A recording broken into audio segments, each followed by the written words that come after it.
Hello and welcome back to my channel. मैं हूं आपका दोस्त रंजन दीक्षित और आज फंटास्टिक फ्राइडे को मैं रिव्यू करूंगा आप लोगों के लिए मिराय एसेट लार्ज कैप फंड को।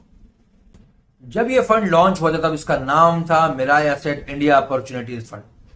उस समय फंड जो है वो large and mid cap space में अपना इन्वेस्टमेंट करता था। मार्च 2018 में इस फंड का नाम बदलकर Mirae asset India equity fund हो गया और इसको as a multi cap category position किया गया। वापस से फंड का नाम चेंज हुआ और ये 2019 में मिराय एसेट लार्ज कैप हो गया।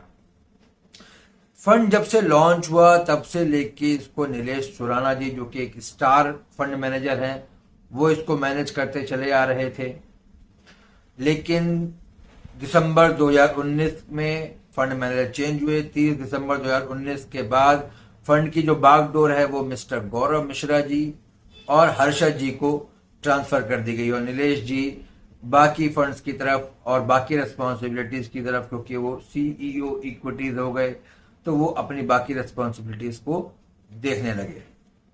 गौरव जी का जो एक्सपीरियंस है वो लगभग 25 साल का है, वहीं हर्षद जी जो हैं उनका लगभग 17 साल का एक्सपीरियंस है, यानी कि दोनों ही फंड मैनेजर्स बहुत ही एक्सपीरियंस्ड हैं। अच्छा, फंड के बारे में थोड़ा सा बता दूं मैं कि जैसे कि पहले इंडिया अपॉर्चुनिटीज था, फिर इंडिया इक्विटी हुआ, बाद में लार्ज कैप हुआ। हर समय अगर मैं बात करूं सिंस लॉन्च फंड का जो एक एक्सपोजर जो है वो लार्ज कैप्स पे शुरू से ही ज्यादा रहा है, तो इसीलिए अब आके इसको लार्ज कैप कैटेगरी में ही शिफ्ट करा गया। सेबी के कैटेगराइजेशन के बाद काफी सारे फंड हाउसेस में ये समस्या आई कि जहां पर उनको या तो फंड को मर्ज करना पड़ा या फंड के अपने सारी जो स्टैटिस्टिक्स थी वो बदलनी पड़ी, फंड के नाम बदलने पड़े। तो ये भी उसी प्रक्रिया का एक हिस्सा था। जो फंड है जब तक नीलेश सुराना जी मैनेज कर रहे थे फंड ने एक्सेप्शनल रिटर्न दिया। तो अगर आप देखेंगे तो 7 साल 10 साल के अगर आप रिटर्न देखें तो बहुत अच्छे रिटर्न दिखाई पड़ेंगे आपको। अगर आप कैलेंडर ईयर रिटर्न की बात भी करें तभी भी आपको रिटर्न अच्छे दिखाई पड़ेंगे, लेकिन पिछले 2-3 साल से फंड की परफॉर्मेंस उतनी बेहतर नहीं है जितनी कि हम मिराय एसेट से एक्सपेक्ट करते हैं। आइए बात करते हैं कि फंड का इन्वेस्टमेंट ऑब्जेक्टिव क्या है। फंड का इन्वेस्टमेंट ऑब्जेक्टिव जो है वो है to generate long term capital appreciation, यानी कि लॉन्ग टर्म कैपिटल एप्रिसिएशन की बात आ गई, यानी कि ये फंड उन लोगों के लिए सुटेबल है जो 5 साल से ऊपर के लिए निवेशित रह सकते हैं। By capitalizing on potential investment opportunities by predominantly investing in equities of large cap companies, यानी कि predominantly जो है फंड लार्ज कैप्स में निवेश करेगा, थोड़ा बहुत मिड और स्मॉल कैप में भी एक्सपोजर फंड ले सकता है, क्योंकि 85% जो है मैंडेट के हिसाब से उसको लार्ज कैप में रहना है, बाकी वो 15% में मिड स्मॉल और कैश की पोजीशंस अपनी मेंटेन कर सकता है। इसके फंड मैनेजर हैं वो है मिस्टर गौरव मिश्रा जी जो इसको 31 जनवरी 2019 से मैनेज कर रहे हैं, और मिस्टर हर्षद जी जो इसको मई 2017 से मैनेज कर रहे हैं। फंड लार्ज कैप कैटेगरी का है, फंड ओपन एंडेड है, यानी कभी भी पैसा इसमें डाला जा सकता है, कभी भी निकाला जा सकता है, कोई भी रेस्ट्रिक्शन किसी भी तरीके की नहीं है। फंड 4 अप्रैल 2008 में लॉन्च हुआ था और आज की डेट में जो इसका असेट अंडर मैनेजमेंट है वो है 25,721 करोड़ रुपए का। फंड की जो एनएवी है वो 24/6/2021 तक रेगुलर प्लान की है 71.10 और डायरेक्ट ग्रोथ की है 76.92। सिंस इंसेप्शन, यानी कि फंड जब से चला आ रहा है तब से लेके अभी तक उसका जो रिटर्न है वो है 15.93% का, यानी कि 15.93% का एनुअलाइज रिटर्न फंड ने जनरेट करके दिया है। अब बात करते हैं फंड के पोर्टफोलियो की। तो पोर्टफोलियो में अगर आप देखेंगे तो 83.3% लार्ज कैप है, 10.5% जो है वो मिड कैप है और 2.34% जो है वो अदर्स है और 1.45 स्मॉल कैप में है। टॉप 10 सेक्टर की बात करें तो आप देख सकते हैं कि सबसे ज्यादा एक्सपोजर जो है फंड का वो बैंक्स पर है, इंटरनेट टेक्नोलॉजी पे, पेट्रोलियम प्रोडक्ट्स पे। अगर मैं इन तीनों सेक्टर को जोड़ूं तो ये 51.84% का है, यानी कि थोड़ा सा कंसंट्रेटेड पोजीशंस हैं फंड के अंदर। क्योंकि टॉप जो 3 सेक्टर्स है उसी में एलोकेशन 51.84% की है, जिसमें मेजर जो है वो बैंक्स पे है 26.14% की। टॉप 10 स्टॉक्स की बात करूं तो ये HDFC बैंक है, इन्फोसिस है, ICICI bank, Reliance industries, Axis bank, Tata consultancy services, Bharti Airtel, state bank of India, Hindustan Unilever और मारुति सुजुकी इंडिया लिमिटेड। यानी टॉप 10 स्टॉक्स जो है वो भी 56.11% है, यानी कि फंड जो है बहुत ज्यादा अगर कहे तो डाइवर्सिफाइड नहीं माना जाएगा, थोड़ा सा कंसंट्रेटेड, क्योंकि टॉप 10 स्टॉक जो है 50% से ऊपर है फंड के अंदर। ऑल्दो फंड ने बहुत ज्यादा इक्विटी की होल्डिंग रखी भी नहीं है, लिमिटेड स्टॉक्स ही रखे गए हैं इसमें।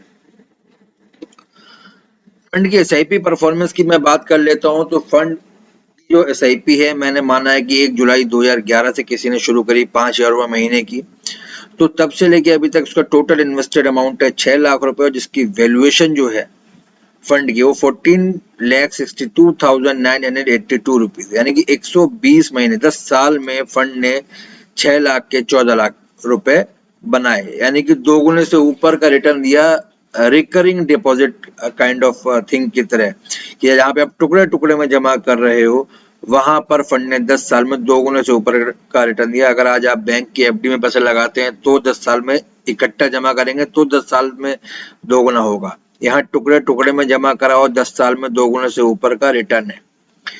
फंड ऑल्दो वॉलेटाइल दिखाई पड़ रहा है काफी, लेकिन रिटर्न्स अच्छे बना के दिए हैं फंड ने। अगर अब मैं बात करता हूँ कैलेंडर ईयर रिटर्न की, इसके जो कंपटीटर्स हैं उनके साथ, तो फंड ने जो है 2008 में नेगेटिव 32% का रिटर्न दिया था, 2011 में नेगेटिव 19% का रिटर्न दिया है और 2018 में भी नेगेटिव 0.64% का रिटर्न दिया है। ऑल्दो ये जब मैंने नेगेटिव दिखाया उस साल में सारे ही फंड्स ने लगभग नेगेटिव रिटर्न दिया है, लेकिन जो फंड है उसने कहीं ना कहीं बेंचमार्क के कंपैरिजन में कम गिरावट दर्ज करी है और बढ़ते मार्केट में बेहतर रिटर्न दिया। जैसे 2009 में अगर आप देंगे तो 109% का रिटर्न दिया था फंड ने। इधर पिछले 2-3 साल से थोड़ा सा परफॉर्मेंस में थोड़ी सी कमी है। अगर 2021 की बात करूं तो जो 2-3 फंड्स हैं उन्होंने बहुत बेहतर रिटर्न दिया है, जैसे कि HDFC टॉप 100, निपॉन, फ्रैंकलिन, उनके मुकाबले में थोड़ा सा नीचे है, लेकिन कंसिस्टेंटली अगर आप देखेंगे तो 2008 से लेकर 2021 तक 3 बार को छोड़ के ऑलमोस्ट ग्रीन जोन में ही रहा है फंड।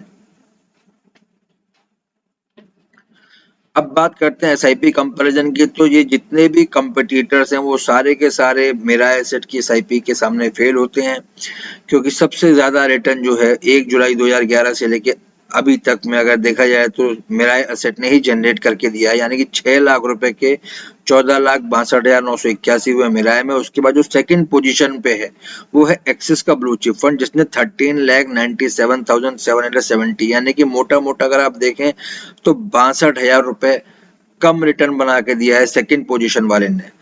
और जो थर्ड पोजीशन पे है उसने ऑलमोस्ट अगर आप कहें तो लाख रुपए के करीब कम रिटर्न बना के दिया। तो SIP के मामले में मेरा एसेट जो है यहाँ पर नंबर 1 कहलाएगा। अगर मैं इसका कंपैरिजन बेंचमार्क से करूं तो हालांकि मैं हमेशा बोलता हूं कि 3 साल से ऊपर का कंपैरिजन होना चाहिए, लेकिन 1 साल भी मैंने लिया हुआ है। तो मेरा एसेट जो है अपने जो बेंचमार्क है S&P BSE 100 मैंने कंपैरिजन के लिए लिया हुआ है, ऑल्दो इसका जो बेंचमार्क वो है NSE 100 है। तो इसमें अगर आप 10 साल में देखें तो बेंचमार्क ने रिटर्न दिया 12.81% का, लेकिन फंड ने दिया 15.84% का, यानी कि 3% का फंड ने बेंचमार्क को बीट किया, 3% से बेटर अल्फा जनरेट किया। 7 साल के टेन्योर पे अगर मैं बात करूं तो फंड ने दिया है 15.23% और बेंचमार्क ने दिया है 12.53% का, तो यहाँ पर भी फंड ने बेंचमार्क को बीट किया। 5 साल में अगर बात करें तो बेंचमार्क ने दिया है 15.82% और फंड ने दिया 16.56%, बेंचमार्क को बीट किया है। 3 साल में भी बेंचमार्क को थोड़ा सा बीट करा है और 1 साल में बेंचमार्क को बीट नहीं कर पाया है। अगर आप कंपैरेटिवली देखेंगे तो लंबे समय में बहुत कम ही फंड्स हैं जिन्होंने अपने बेंचमार्क को बीट किया है। जहां पे अगर आप देखें HDFC टॉप 100 फंड, जो कि बहुत नामी फंड हुआ करता था किसी जमाने में, उसने ना 10 साल में अपने बेंचमार्क को बीट किया है, ना 7 साल के टेन्योर में अपने बेंचमार्क को बीट किया है, ना 5 साल में, ना 3 साल में, केवल 1 साल में, क्योंकि पिछला साल तो सभी फंड्स के लिए बहुत बेहतर रहा है। तो अगर आप देखें तो मेरा एसेट कंसिस्टेंटली फंड को, अपने बेंचमार्क को बीट करता चला आया है।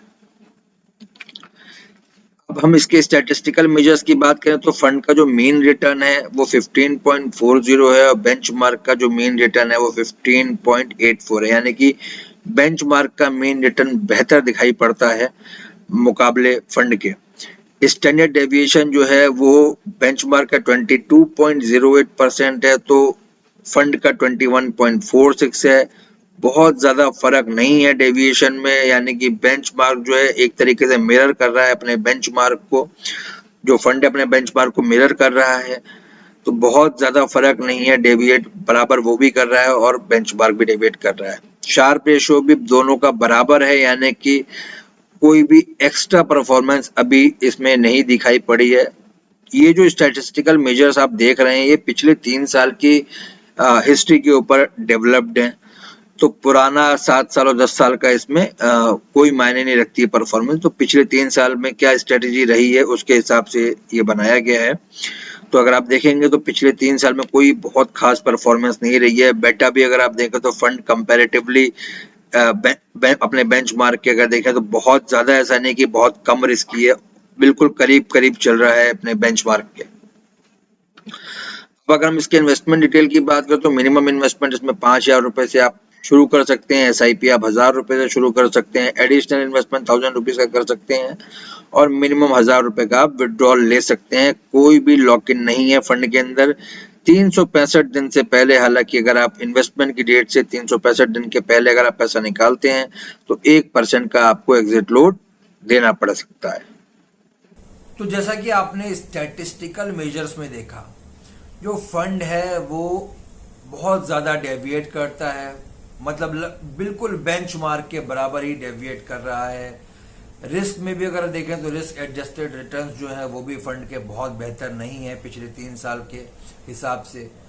और जो बेटा है वो भी कहीं पर भी, मतलब कहीं पर भी ऐसा नहीं एहसास होता है कि फंड जो एक्टिवली मैनेज्ड है तो उसमें कहीं पर भी अपने बेंचमार्क को बीट कर रहा हो या अपने बेंचमार्क से कम वोलेटाइल हो, यानी कि मीन रिटर्न भी उतना ही है जितना, मतलब आप देखें तो बेंचमार्क का मीन रिटर्न ज्यादा है इन कंपैरिजन टू मेरा एसेट लार्ज कैप फंड। वहीं पर बेटा जो है वो भी बेंचमार्क के तुलना में बहुत माइन्यूटली ही कम है, यानी कि बेंचमार्क को बिल्कुल मिरर करते हुए चल रहा है। जितना वोलेटाइल बेंचमार्क है उतना ही वोलेटाइल फंड है। जबकि कैटेगरी में अगर आप बाकी फंड्स को देखेंगे तो आपको कुछ बेहतर फंड्स वहां पर दिखाई पड़ेंगे, जो आपको मालूम पड़ेगा कि Mirae asset large cap fund से बेहतर है। तो मेरे हिसाब से मैं मेरा एसेट को 10 में से 7 नंबर दूंगा। 7 नंबर देने के पीछे वजह यह है कि जो कंपनी का प्रोसेस है वो अच्छा है, लेकिन अभी जो चीजें हैं वो बेहतर नहीं चल रही हैं। हम एक्सपेक्ट करेंगे कि गौरव मिश्रा जी इन चीजों को और बेहतर तरीके से करें, फंड जो है अपने बेंचमार्क को बीट करे, कम वोलेटिलिटी के साथ फंड चले, तभी फंड्स के जो इन्वेस्टर हैं उनको मजा आएगा। उम्मीद है आपको ये रिव्यू पसंद आया होगा। अब मिलेंगे अगले रिव्यू पर नेक्स्ट फ्राइडे को। तब तक के लिए घर पर रहें, सुरक्षित रहें। बाय।